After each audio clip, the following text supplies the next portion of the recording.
ગુજરાત 18 લાઈવમાં આપનું સ્વાગત છે। સમાચારમાં વાત કરીએ તો છોટાઉદેપુર નગર અને જિલ્લા મહિલા મોરચા દ્વારા કોંગ્રેસના નેતા સામ પિત્રોડાનો પુતળા દહન કરવામાં આવ્યો। કોંગ્રેસના નેતા સામ પિત્રોડાએ કરેલા રંગભેદ ટિપ્પણીને વખોડી પુતળા દહન કરતું છોટાઉદેપુર જિલ્લા ભાજપા।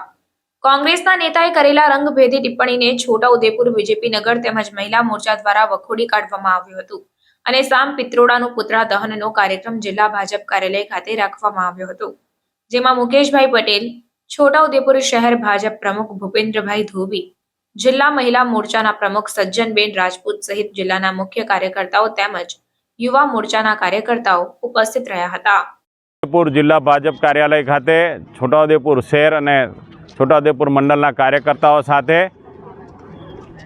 કોંગ્રેસના એક દિગ્ગજ નેતા સામ પિત્રોડાજીએ જે વાત કરી છે કે ભારત દેશની અંદર દક્ષિણ, પૂર્વ અને પશ્ચિમના લોકોની રંગભેદની વાત કરી છે અને બહારના દુનિયાના દેશો સાથે એમને સરખાવ્યા છે। એ દુર્ભાગ્ય બાબત ગણાય અને એને અમે ભારતીય જનતા પાર્ટી છોટાઉદેપુર વતી એમને સખત શબ્દોમાં વખોડીએ છીએ। અસ્તુ આજે કાર્યક્રમ શું કરવાનો? આજે એમનું પુતળા દહનનો કાર્યક્રમ કર્યો છે અને એનો અમે ભારતીય જનતા પાર્ટી વિરોધ કરી રહ્યા છીએ।